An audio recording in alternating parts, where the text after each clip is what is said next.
इतनी ठंड में ये व्यक्ति पानी पे डुबकियां क्यों लगा रहा है? ये ब्राह्मण प्रातः स्नान करने को गए, तो जैसे स्नान करके बाहर निकले तो मेंढक पैर के नीचे आ, तो उन्होंने सोचा मैं अशुद्ध हो गया, महापाप हो गया। तो उन्होंने फिर उस पाप को धोने के लिए 108 बार डुबकी लगाने का संकल्प किया।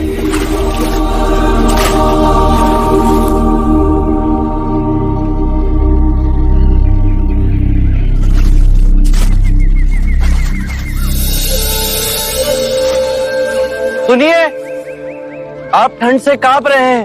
यदि ऐसा करेंगे तो बीमार पड़ जाएंगे। महात्मा, अनजाने में मुझसे पाप हो गया। ये नदी गंगा नदी की उपनदी है। इसमें नहाने के बाद मेरे पाप धुल जाएंगे। इस नदी में डुबकी लगाने से यदि आपके पाप धुल जाएंगे तो इस नदी में रहने वाले मेंढक के ऊपर पांव आने पर आप अपवित्र कैसे हो गए? यदि आपको ऐसा लगता है कि नदी में डुबकी लगाने से आपके पापों का नाश होगा, तो इस नदी में रहने वाली मछलियां, कछुए, सर्प, मेंढक, इन सबको अब तक मुक्ति मिल गई होती।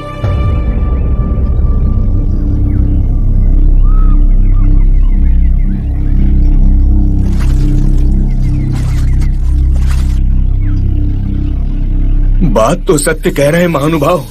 नदी में डुबकी लगाने से पापों का नाश नहीं होता। अपने पापों का नाश करने के लिए विवेक जगाना आवश्यक है। इतनी साधारण बात को समझाने वाला कोई असाधारण ही हो सकता है। महात्मन, कब से बनाए हुए रास्ते पर अंधे पशु की तरह चल रहे थे। आपने हमारी आंखें खोल दी। हर वो बात जो लिखी गई, जो हमें सिखाई जाती है, जो असंख्य वर्षों से दोहराई जा रही है, उस पे संदेह करना। अपो दीपो भवे, अपना दीपक स्वयं बनो।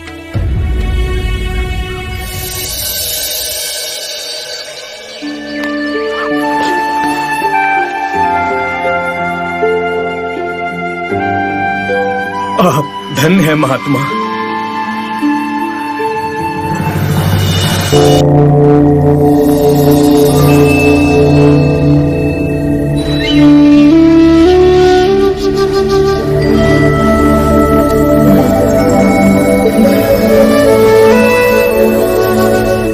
जितनी सुंदर आपकी आभा है, नाम भी उतना ही सुंदर होगा। मेरा नाम सिद्धार्थ गौतम है। ओह, वही जो कहते हैं कि ईश्वर नहीं है। मैं ये नहीं कहता कि ईश्वर नहीं, ये भी नहीं कहता कि ईश्वर है। इस विषय पर कल प्रातः बात करेंगे। अभी रात्रि हो गई है। आज आप हमारे आश्रम में ही विश्राम करें। आइए। यह आश्रम मेरा और मेरे शिष्यों का है। मैं उरुवेला कश्यप हूं। मैंने आपके बारे में सुना है।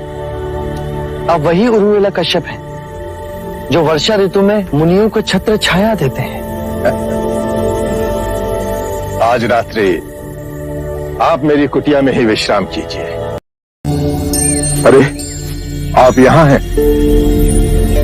आज जब हम अपने शिष्यों से वार्ता कर रहे थे तो आपको वहां नहीं पाया। मैं वहां उपस्थित नहीं रहना चाहता था। क्यों?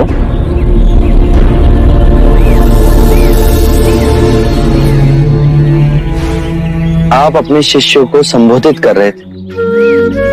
यदि स्वाभाविक कोई प्रश्न मेरे मन में जागता तो आपके शिष्यों के सामने उसे पूछना आपको दुविधा में डाल सकता था। परंतु यहां तो एकांत है।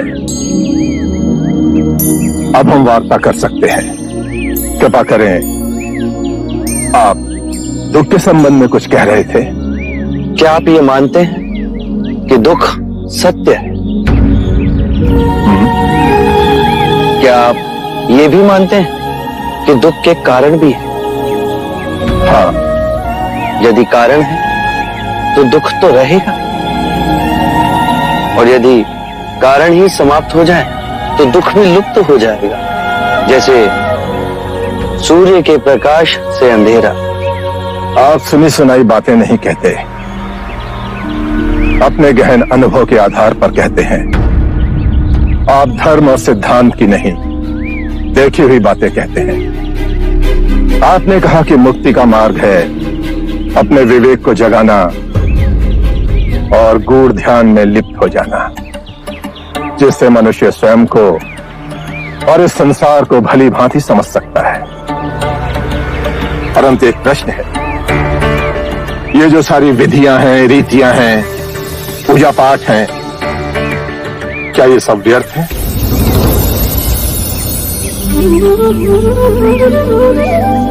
यदि कोई व्यक्ति इस नदी के दूसरे किनारे पर जाना चाहे तो वो क्या करे?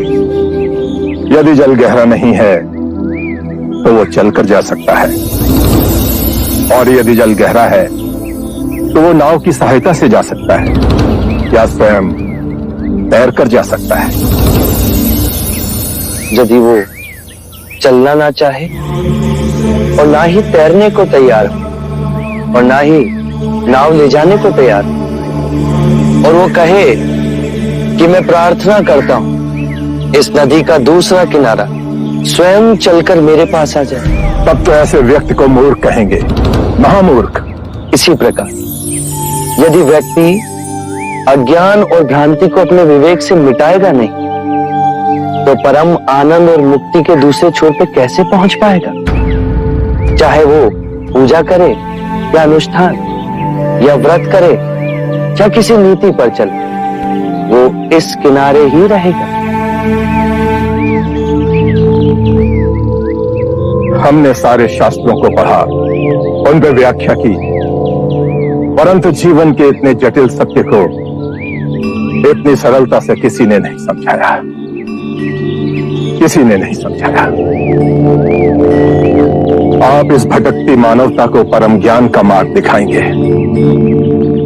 आप करुणा के सागर हो। हे बुद्ध, आप हमें अपना अनुयायी स्वीकार करें। बुद्धं शरणं गच्छामि, धम्मं शरणं गच्छामि।